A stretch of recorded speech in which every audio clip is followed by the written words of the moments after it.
નજર મહત્વના સમાચાર પર સુપરફાસ્ટ અંદાજમાં। રાજ્યમાં શિયાળાની વિદાય।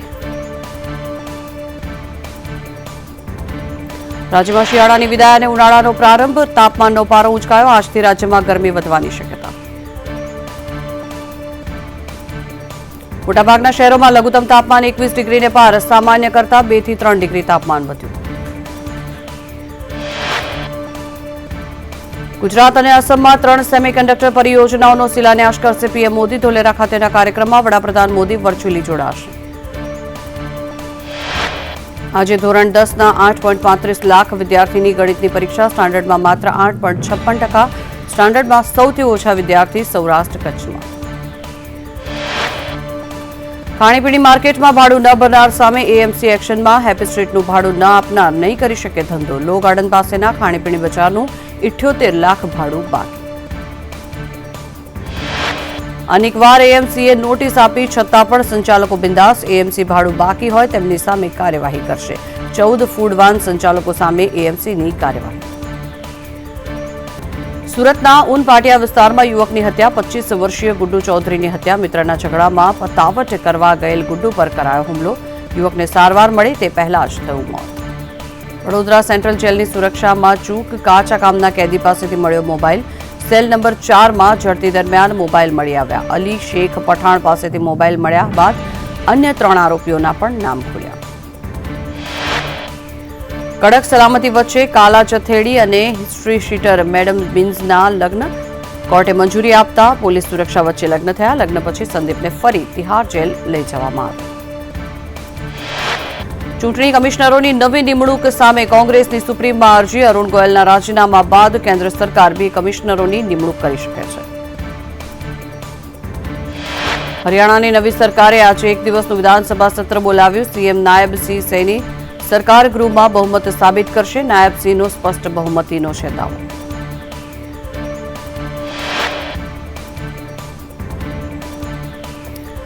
કોંગ્રેસે 43 ઉમેદવારોની બીજી યાદી જાહેર કરી। બનાસકાંઠાથી ગેનીબેન ઠાકોર અને વલસાડથી અનંત પટેલનું નામ કરાયું જાહેર। કોંગ્રેસે 2 સિટિંગ ધારાસભ્યોને મોકો આપ્યો।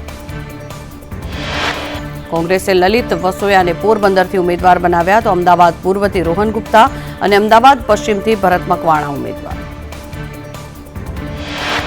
બારડોલીથી સિદ્ધાર્થ ચૌધરી કોંગ્રેસના ઉમેદવાર તો કચ્છથી નીતેશ લાલન ઉમેદવાર અને દમણ દીવથી કેતન પટેલ ઉમેદવાર બન્યા। ગુજરાતની 6 લોકસભા બેઠકો પર ચિત્ર સ્પષ્ટ। 6 બેઠકો પર સામસામા ઉમેદવાર હવે નક્કી। બનાસકાંઠામાં રેખા ચૌધરી વર્સિસ ગેનીબેન ઠાકોર। પોરબંદરમાં મનસુખ માંડવિયા વર્સિસ લલિત વસોયા। અમદાવાદ પશ્ચિમથી દિનેશ મકવાણા વર્સિસ ભરત મકવાણા। કચ્છમાં વિનોદ ચાવડા વર્સિસ નીતેશ લાલન અને બારડોલીમાં પ્રભુ વસાવા વર્સિસ સિદ્ધાર્થ ચૌધરી। ભરૂચમાં મનસુખ વસાવા વર્સિસ ચેતર વસાવા।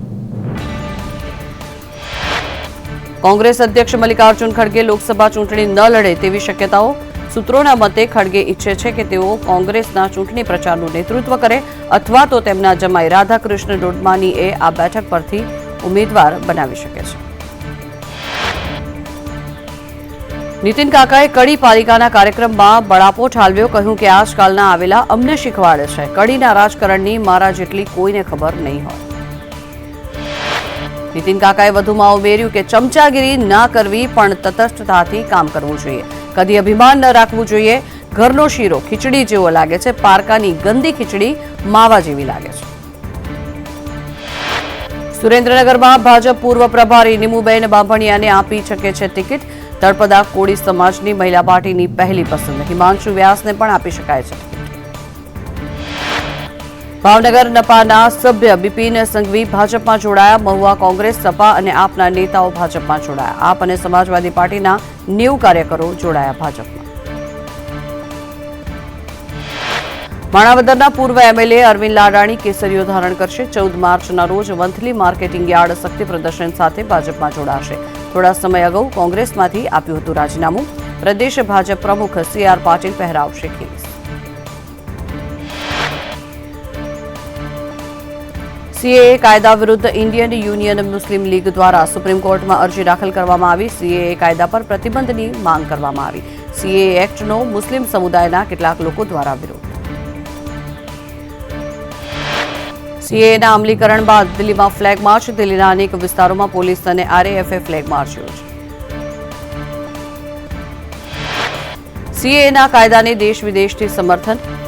આફ્રિકી અમેરિકી એક્ટ્રેસ મેરી મિલબેનની એક્સ પોસ્ટ. મેરી મિલબેને મોદી સરકારની પ્રશંસા કરી.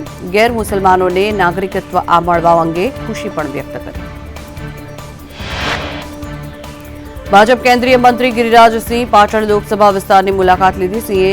સીએએ બાબતે કહ્યું કે ભારતવંશીને સન્માન દેવાનું કામ કર્યું છે, કોઈ નાગરિકતા છીનવવાનું કોઈ જ કામ કર્યું નથી. પીએમ મોદીએ ગાંધીનગરમાં સેક્ટર 1માં આવેલો તેમનો પ્લોટ ટ્રસ્ટને સોંપ્યો. ટ્રસ્ટને દાનમાં આપી દીધો. ગાંધીનગરમાં સંગીત ક્ષેત્ર માટે 16 માળની નાદ બ્રહ્મ બિલ્ડિંગ બનશે. પીએમ મોદીએ રાષ્ટ્રને વધુ 10 વંદે ભારત ટ્રેન સમર્પિત કરી. પીએમએ 85,000 કરોડના ભારતીય રેલવેના આધુનિકીકરણની આપી ભેટ. રેલવે પરિયોજનાઓના લોકાર્પણ કાર્યક્રમમાં પીએમનું સંબોધન. કહ્યું કે રેલવેના ઇતિહાસમાં આવો મોટો કાર્યક્રમ ક્યારેય નહીં થયો હોય. આ ભવ્ય આયોજન માટે રેલવેને ધન્યવાદ. પીએમ મોદીએ કહ્યું રેલવેની આખી સિસ્ટમમાં હવે બદલાવ લાવી દીધો. અત્યાર સુધી થયેલા કામ તો માત્ર ટ્રેલર છે. હજી તો ઘણા બધા વિકાસના કાર્યો કરવાના બાકી છે. વિકાસની ગતિ હું ક્યારેય ધીમી પડવા દેતો જ નથી. અમદાવાદથી પીએમ મોદીએ વિપક્ષો પર કર્યા પ્રહાર. કેટલાક લોકો કાર્યક્રમોને ચૂંટણી સાથે જોડે છે. અમે સરકાર બનાવવા માટે કામ નથી કરતા, અમારા માટે દેશ બનાવો તે મિશન છે. આવનારી પેઢીને સમસ્યાઓ ન વેઠવી પડે તે અમારો લક્ષ્યાંક. પીએમ મોદીએ રેલવે બજેટને લઈને કહ્યું મેં રેલવેના અલગ બજેટને કાઢીને દેશના બજેટમાં જોડ્યું છે. પહેલા ભારતીય ટ્રેન્સ હંમેશા મોડી જ આવતી હતી. દેશના 6 રાજ્યોની રાજધાનીમાં ટ્રેન નહોતી પહોંચી. વડાપ્રધાન નરેન્દ્ર મોદીએ વધુમાં કહ્યું કે દેશમાં Ramayana circuit, Gurukripa circuit train ચાલે છે. આસ્થા સ્પેશિયલ ટ્રેન ભક્તોને અયોધ્યા લઈ જાય છે. 350 આસ્થા ટ્રેનોથી 4.5 લાખથી પણ વધુ લોકોએ રામલલાના દર્શન કર્યા. કેન્દ્રીય રેલ મંત્રી અશ્વિની વૈષ્ણવે કહ્યું કે દેશનું world class operation control centre અહીંયા શરૂ થયું છે. 1506 કિલોમીટરનો રેલ નેટવર્ક અહીંયાથી જ ઓબ્ઝર્વ થશે. ત્યારે કઈ ટ્રેન ક્યાંથી ઉપડી, કોઈ ક્ષતિ છે કે નહીં, ઇલેક્ટ્રિક સપ્લાય સહિતની અનેક માહિતી મળી જશે. વધુમાં અશ્વિની વૈષ્ણવે જણાવ્યું કે મોદીજીએ ગેરંટી આપી છે આવનારા 5 વર્ષમાં રેલવેની કાયાપલટ થશે. વડાપ્રધાનના હસ્તે વંદે ભારત ટ્રેનનું અપગ્રેડેશન થયું. જામનગર સુધીની વંદે ભારત દ્વારકા સુધી લંબાવવામાં આવી. કેન્દ્રીય રેલ મંત્રી અશ્વિની વૈષ્ણવે કહ્યું કે વડાપ્રધાને આજે 10 વંદે ભારત ટ્રેનને લીલી ઝંડી આપી છે. ખૂબ જ ઝડપથી રેલવે ટ્રેકનું અપગ્રેડેશન થયું છે. લોકોનો રેલવેને જોવાનો નજરિયો બદલાયો છે. ઓખા સુધી લંબાવવામાં આવેલ વંદે ભારત ટ્રેનને આજે દ્વારકાથી વડાપ્રધાનના વર્ચ્યુઅલ માધ્યમથી લીલી ઝંડી આપવામાં આવી. હવે દ્વારકાથી અમદાવાદ સુધી વંદે ભારત ટ્રેન દોડાવવામાં આવશે. વડાપ્રધાન મોદીએ સાબરમતી આશ્રમનો રીડેવલપમેન્ટ પ્રોજેક્ટ નિહાળીને તેનું ખાતમુહૂર્ત કર્યું. માસ્ટર પ્લાન મુજબ 1200 કરોડના ખર્ચે 55 એકરમાં આશ્રમનો કાયાકલ્પ થશે. વડાપ્રધાને કહ્યું કે પૂજ્ય બાપુનો ગાંધી આશ્રમ ઉર્જાનું કેન્દ્ર રહ્યું છે. સાબરમતી આશ્રમે બાપુના મૂલ્યોને આજે પણ સજીવ કર્યા છે. સાબરમતી આશ્રમ ખાતે વડાપ્રધાન નરેન્દ્ર મોદીનું સંબોધન. ઘણા સમયથી આ કામ પાછળ લાગેલો હતો. કોર્ટમાં પણ મારો સમય ખૂબ જ વીત્યો. ઝડપથી આ કામ પૂર્ણ થાય તેવો પ્રયાસ કરવામાં આવશે. મને ત્રીજી ટર્મમાં ફરી એકવાર આશ્રમના લોકાર્પણની તક મળે. બાપુનો આશ્રમ 120 એકરમાં ફેલાયેલો હતો. આઝાદી બાદ આ આશ્રમ ઘટીને માત્ર 5 એકરમાં રહ્યો. આશ્રમમાં 63માંથી માત્ર 36 મકાનો બચ્યા છે. આ વિરાસતને સાચવવી 140 કરોડ ભારતીયોની જવાબદારી. પીએમએ કહ્યું અગાઉની સરકારોમાં રાજકીય ઈચ્છાશક્તિ પણ નહોતી. આપણી વિરાસતોની વિદેશી ચશ્માથી જોવાની આદત હતી.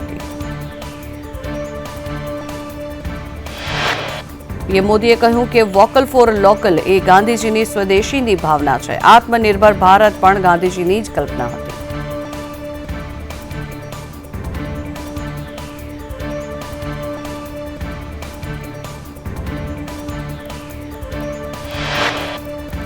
આશ્રમના પુનઃ વિકાસ ઉદ્ઘાટનમાં સીએમ ભૂપેન્દ્ર પટેલે કહ્યું કે જન આંદોલનના અનેક નિર્ણય આ આશ્રમથી જ લેવામાં આવતા હતા. આઝાદીના સ્વપ્નને સાકાર કરવામાં આશ્રમની ભૂમિકા.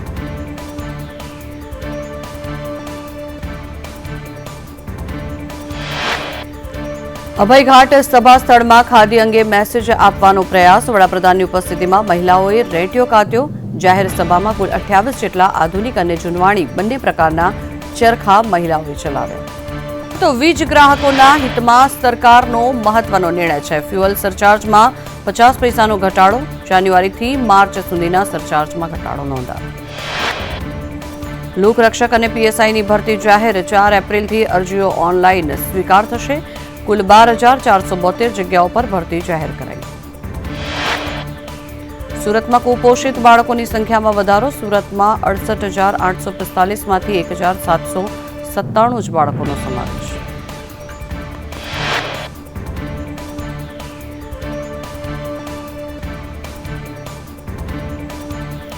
રાજકોટ મનપાએ કોન્ટ્રાક્ટરને મોટા મોવા બ્રિજનું કામ વિલંબિત થતા ફટકારી નોટિસ બ્રિજનું કામ વિલંબિત થતા વાહન ચાલકોને પણ હાલાકી રાજકોટ આવાસ યોજના કૌભાંડમાં તપાસ પૂર્ણ ભાજપના બંને કોર્પોરેટર કરાઈ શકે છે સસ્પેન્ડ સરકાર અને વકીલોની બેદરકારી મુદ્દે ચીફ જસ્ટિસનું અવલોકન ચલતા હૈ ચલને દોની નીતિ અને વિચાર બંધ કરો વધુમાં હાઈકોર્ટે ટકોર કરી કે આ કોર્ટ છે કોઈપણ બેદરકારી ચલાવી નહીં લેવાય એફિડેવિટ સમયસર રજૂ કરો અમદાવાદ સ્કૂલ વર્ધી એસોસિએશને મુખ્યમંત્રીને પત્ર લખ્યો સ્કૂલ વાન પરમિટના કેટલાક નિયમોમાંથી મુક્તિની માંગ કરી મૂંઝવણભર્યા નિયમોના કારણે નથી મળતી આરટીઓ પરમિટ